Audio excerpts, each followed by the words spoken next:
So what's really interesting about myLaurel is, and that attracted me here in particular, is we are so focused on one massive problem that is just killing the healthcare industry today. And that's the unnecessary use of hospitals and hospitalizations. And that's leading to things like capacity crunches. We talk about it all the time, but the silver tsunami, the demand and supply imbalance. Too many patients are coming into the hospitals.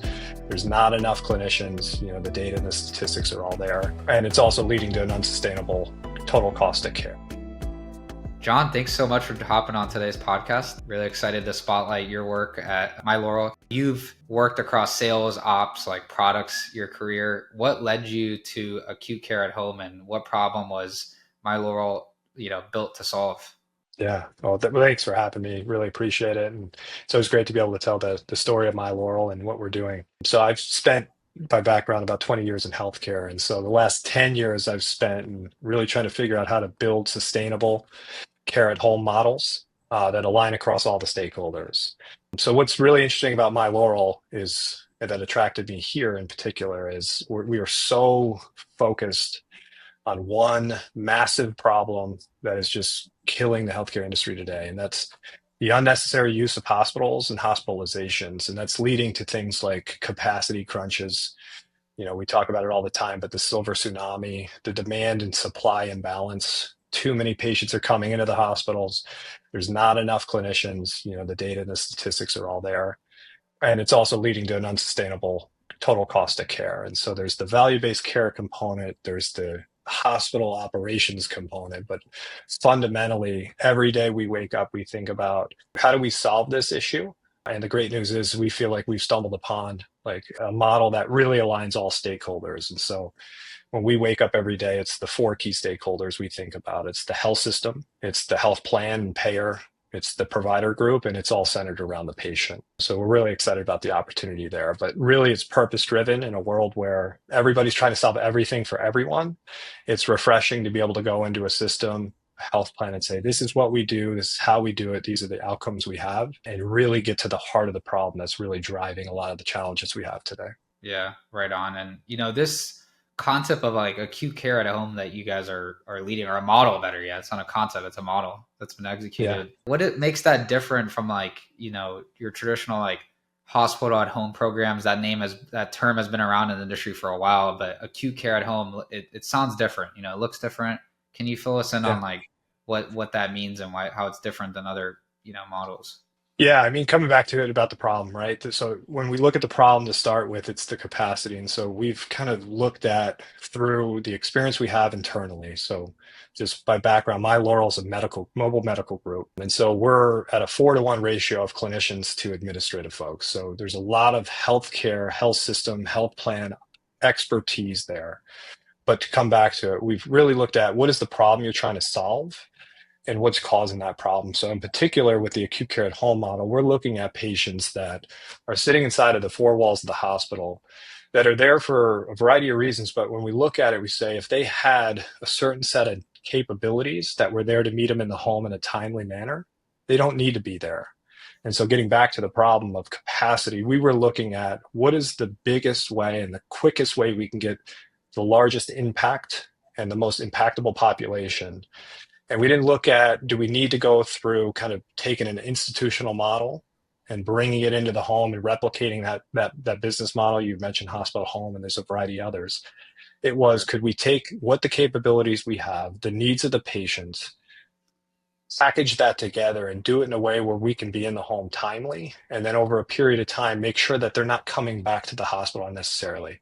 We're not trying to replicate a hospital visit in the home. What we're trying to do is say, can we provide the right level of care in the home and really focus on those transitional elements that connect that entire ecosystem around that patient, and for that next 2 weeks to 30 days make sure that they're not coming back to the hospital, but more so getting the services they need long term.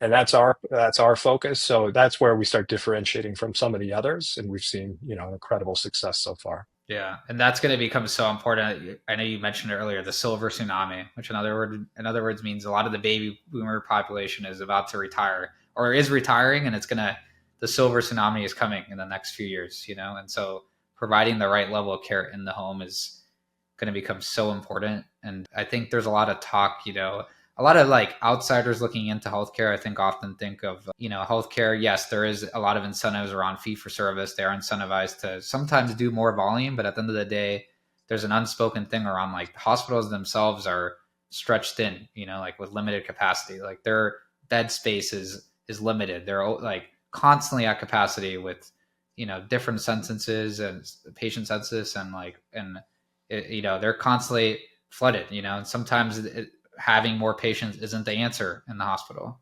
So what is it take in your eyes to like move the right patients like out of the hospital and safely manage them at home? Yeah, couldn't agree with everything you're saying there. And I would even just say the movement of too much, capacity in the silvers, it's here.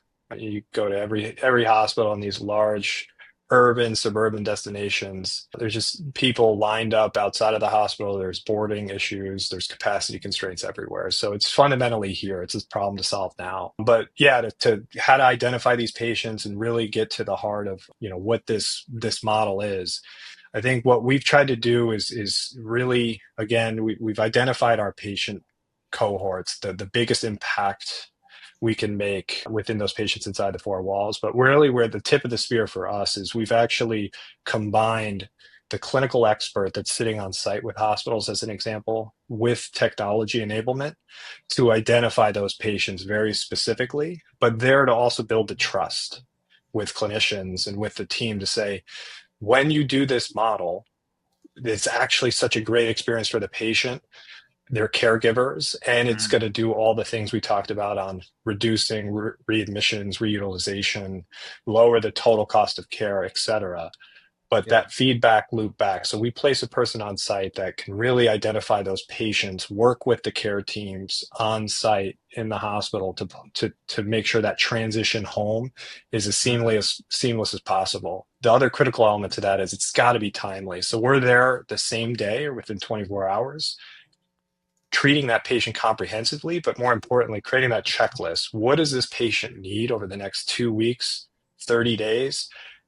And eventually long term that are going to make them successful and help with that behavior change? Is there an opportunity to make sure that they're using the important access points that typically the hospitals we're working with provide? And then, we can't overstate this, but what we've done is aligned an economic model that works for all stakeholders. And I mean, that's the health system, the health plan, and the patient. And so what we're trying to do is combine those three aspects of being timely, being comprehensive in who we're taking, and really knowing who will be impacted the most, and creating an economic model that makes sure that this is a scalable and sustainable solution long term.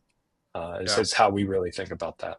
Yeah, that's instrumental, like placing someone in the hospital, like to make that transition to home as seamless as possible. Like you said, that transition is so timely, and like you need that person there, that staff to like help that patient make their transition. Having spent quite a bit of time in the technology space in healthcare too, like there's a lot of talk about technology and algorithms and all of that. And I wholeheartedly agree that technology has a place here. But if you just leave it as a standalone, healthcare is a human touch side of it, right? So to really build the trust, confidence with the patients to make sure that when you enter their home, they're willing, accepting, you really need to have that kind of human element combined with the technology, and it's not just an algorithm. Right. Yeah, spot on. And like you said earlier, it depends on the patient cohort too, right? Because I imagine these are cohorts of patients that are either should be in the home or ready to make the transition to the home, right? Because a lot of discharges from hospitals still occur to like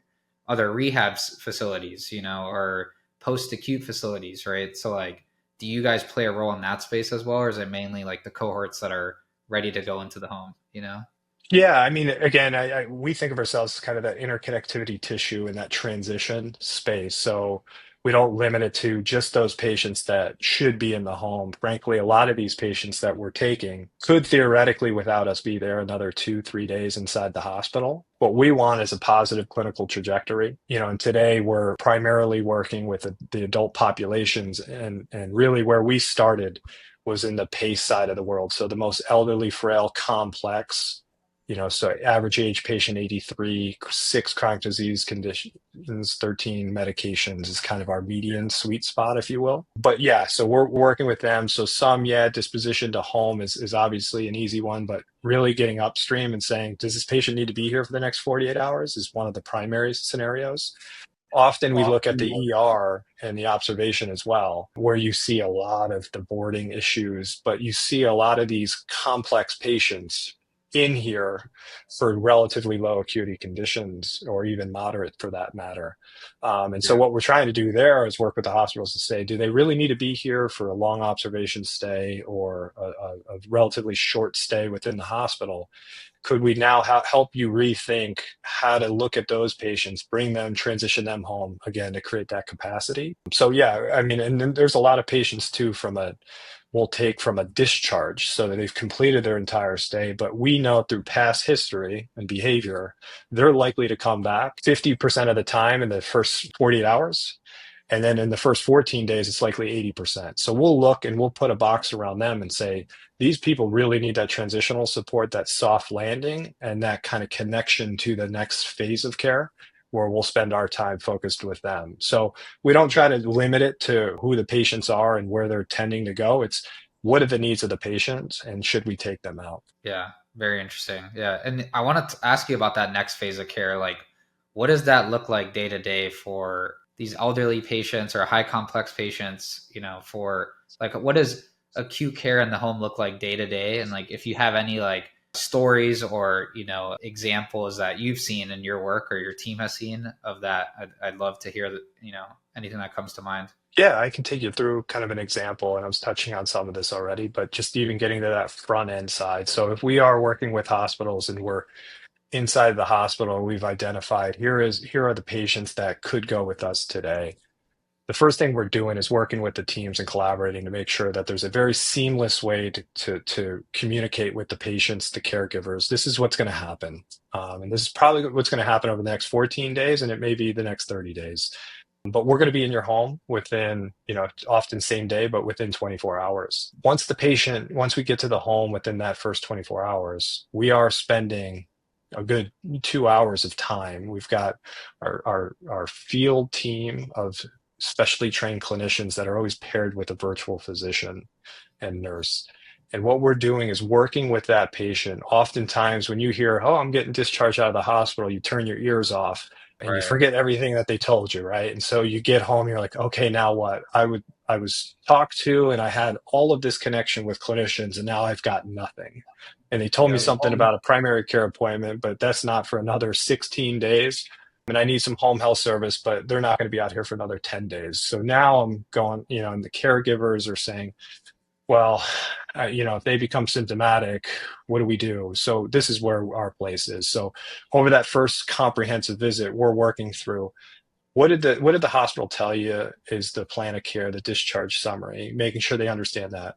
We're physically going through the medications, doing the reconciliation, but beyond that, coaching the patient and the caregivers, helping them understand what this is, why they're taking it, what could potentially happen as a side effect and what to do about it. Ideally call us directly, right, to avoid any sort of bounce back. And then looking through some of these social determinants aspects and things that are the root cause that are driving the hospitalizations and immediately start addressing those in real time. And that's where we collaborate with the hospitals directly to say, what are all the services you have available for these patients that from a long-term perspective? But right then and there, we're helping address the issues, communicate and collaborate back with the hospital. We've got an incredible team of nurses that are virtual, and they kind of serve as that glue between all of the available services and what's needed for that patient. But most importantly, it's that symptom escalation. So, and a lot of times we're spending a ton of time with the caregivers of if something happens and it could look like this, call us, let us help you understand what's happening, and we will redeploy the team out there to make sure that that patient gets what they need. And we're in the home within 90 minutes. Every on-demand call, often much sooner, to really establish and address those issues and keep that patient home and happy. The last part of this on a day-to-day, as you mentioned, is really about what is the long-term trusted destination for the patient. often that's primary care. The last thing we want to do is take care of a patient and then leave them out there with no next step. Right. So we spent a lot of time throughout this entire episode with this patient, getting them to the front of the line of primary care. Full plan of care. Here's everything we've done. Here's what the patient needs. So that's an educated primary care visit, and that patient is warmly transitioned there. And that works across Right. specialty referrals, care management programs, home health. So we're trying, again, we are transitional. We are not primary care. We're not trying to take over the relationship with the patient. We are purely an extension of the hospital and the interconnectivity tissue between all the services they need long term. And what we're doing fundamentally is guaranteeing they don't go back to the hospital. Right. And we've actually put our business model at risk. So if they do go back to the hospital, we don't get paid. Yeah, no, it's very powerful. I mean, this model, from everything you shared, I mean, it's pretty incredible the amount of interfacing you do, not just with like the clinical staff in the hospital or like the clinicians themselves, but like literally the patients and like their families, like helping them understand. You said you go through medications with them, you provide coaching, connections to the caregivers, you know, and like that's a valuable service, not just for the hospital, but for the patients themselves. You know, it makes that, like you said, that transitional period even tighter for them, you know, and more interconnected, and keeps them out of the hospital if they don't need to go back. It's very powerful. So how do you guys like determine like where to start if you bring on like a new system, you know, or like you're working with the PACE program or a new safety net, you know? Where do you guys just like determine where to start, like specific units, like floors, like patient populations? I know you did throw out PACE earlier, but like, how do you guys know where to start? Like, what do you use to do that? Yeah. So from day one, from the first conversation going forward, what's driving us is obviously the pain points, and we'll work through that, but we also layer in data. So we work with a third-party actuary, and we work directly and collaboratively with the health system too. Because at the end of the day, the data is going to help drive where these pain points are and how to address those, and ultimately create that sustainable economic model that's needed to keep these programs going long term. So we'll start there, we'll identify it, and then we will crawl, walk, run, but we'll collaborate with the organization to really determine where this needs to be and where do we need to start. But we'll look at everything. But typically when you're looking at it, it's a lot of the systems have many of the same problems, just the uniqueness around lines of business. Am I more value-based care oriented? Do I have less of that? So we'll really look at that and make sure that the economic model, the business model, the business case that we work with them on is really tightly coupled with the appropriate incentives that they have in place. But we're driving through that. And then when we get into the specifics, it could be as simple as saying, we'll start here in the ER, in the observation area, and we'll look at these subset of patients. And when they come in, we'll identify them and triage them and make sure we can get them out. We'll look at the inpatient side. We can look at different units. We typically don't limit ourselves to conditions. We look at from a needs perspective. So we've got what I would call administrative criteria. So again, I've mentioned 18 years and above is where we're spending our time treating adults today. But there's also aspects of the service area. We are not a primarily behavioral health company. We do see quite a bit of those comorbidities, but we're not the right option today for those patients that are primarily behavioral health driven. And so we look at that, and then obviously patients have to have a safe, stable, and semi-private place to go to treat those patients. So that gives us a pretty large N within a hospital setting to take. So we don't limit ourselves to conditions if they have this, or this. Of course, we treat, the core conditions that you see out there, the CHF, COPD, cellulitis, UTI, go down the list. But really, we're looking at where is this patient on the clinical trajectory? Are they somewhat on a positive trajectory, stabilizing? And do they meet that administrative criteria? Then let's go ahead. And so by our estimate, it could range 20-30% of inpatient census and quite a bit of the ED as well. We can see and take home. What is that administrative criteria, if you don't mind? Like, not, you don't have to reveal all the secret sauce, but what is? It's not much, and it's not. It's the 18 and above, primary behavioral health. So not in the midst of any sort of psychotic episode. It's in the place of service. And they have a somewhat safe, stable, and semi-private place to go. So we've intentionally designed this, again, coming back to the beginning of the problem we're solving, to really unlock capacity and improve throughput within hospitals, and to reduce those unnecessary hospital utilizations, we do not want to make this such a small patient population to address. So on a scale wise, it's a very large population we have to address. And as long as those patients are on a positive clinical trajectory, those are Yeah. perfect candidates for us.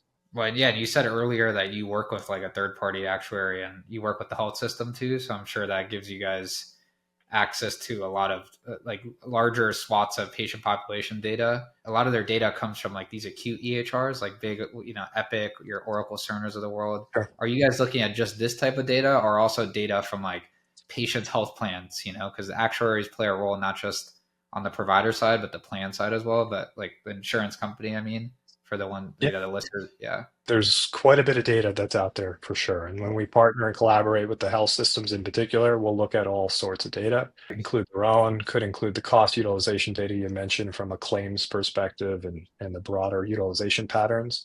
At the end of the day, we want to be very prescriptive in how we provide this level of care. Yeah. We certainly want to scale, but as many say, there's no money, no mission. We want to make sure that everything that we're doing meets the needs of our patient, our clients, in Yeah. this case, the health system side. And so we'll Yeah. start there. So yeah, I mean, Jon, it's clear you guys have really thought through like the economics of this, like the delivery model working hand in hand with the health systems, the actuaries, the patients, as they go about these transitions to the home or lack of there that you guys, they're trying to improve on with the Right. hospital. What do you see as like some of the biggest like barriers when it comes to like adopting these like acute care at home models? Yeah. So one I've kind of alluded to earlier, trust, right? So if you don't spend the time with the clinicians, with those that are treating the patients today, to thoroughly explain it and then to show it and do it in a methodical way so that they can see the progress and see the results and the experience with patients, and really have a strategy around that. Doesn't matter all the financial analysis you could do, you're just not going to get the adoption there. So we always start there to say, we've got to earn the right to be able to extend as part of these hospital relationships to see these patients. And so that's, again, why we invest in putting a resource there on site and being that feedback loop. Mm-hmm. Luckily Mm-hmm. for us at this point, through our experience, we've got a 96 NPS for patients. Nice. And equally important for us is a 91 NPS for providers. And Great. so when they hear, so we'll go through these experiences and we'll provide that feedback loop of saying, hey, you discharged Bert a few days ago. To us, we've been treating, we've done this, this, and this. It's been incredible. The feedback's been this. We've got him in primary care.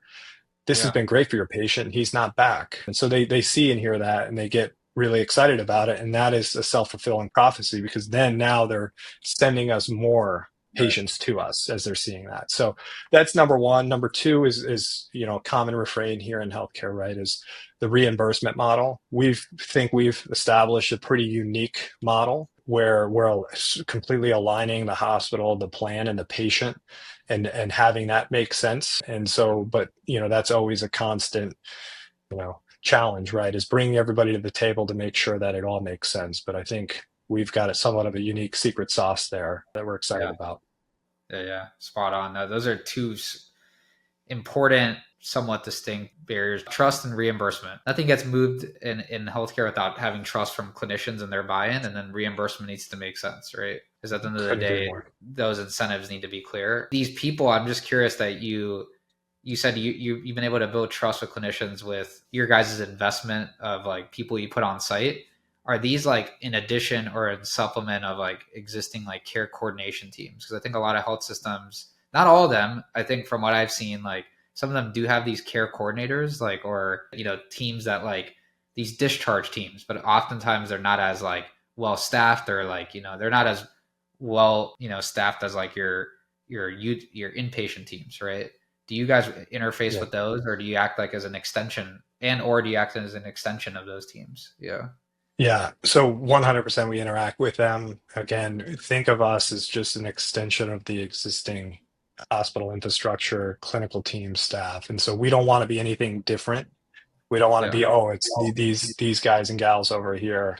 We are integrated with them. We are doing our best to augment, supplement, and accelerate their capabilities.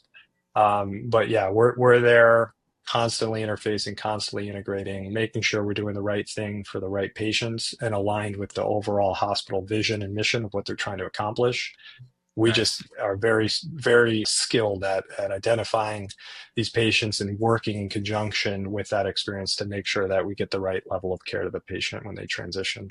Yeah, yeah, spot on. I mean, it's quite a unique model from when the patients like it's basically like twofold from what I've seen. It's like patients that are in the hospital and shouldn't be there, and those that are ready to be discharged and need appropriate transitions. It's like that's in a nutshell from seeing like, the two types of patient populations at a very high level. I know that gets a lot more complex when you throw in comorbidities and like elderly populations, but Yeah. at a high level, that's what it sounds like. Yeah. Yeah, spot on. So, for the health systems that are out there listening and want to explore acute care, in the home and that maybe have tried different models, hospital at home, it hasn't, panned out as they intended, but this, resonated with them. Like, how can they get in touch with you and your team online?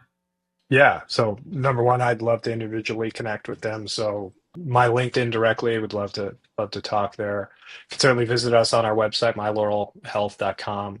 You can email me directly. Again, this is Jon Branche, J Branch at mylaurelhealth.com. But yeah, we'd love to talk, hospital home or not, all the other models that you have. I think what we're not trying to do is say that model's not good, this one's better. It's more around here's what we have, here's what we do, here's what we think about every single day and the problems we can solve.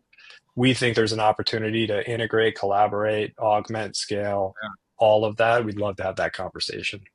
Yeah, right on. Yeah, and I'm sure you guys are seeing it varies across geographies too. Like a patient population in a densely populated area like New York is going to be much different than one in like Dallas, Texas, with, completely different needs. So I'm sure it Yeah. depends too on who they service and the market they're in. Yep. Yeah. 100%.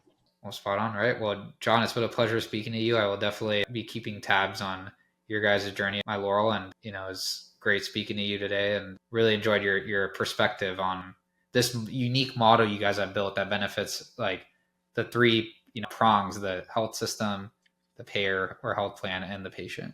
So wish you guys nothing but success, and definitely we'll keep tabs on your journey. Appreciate the time. Appreciate the opportunity to talk on your platform, and we're excited. Yeah, likewise. Yeah, we have to get the word out, from companies and folks like yourself. Please. Yes.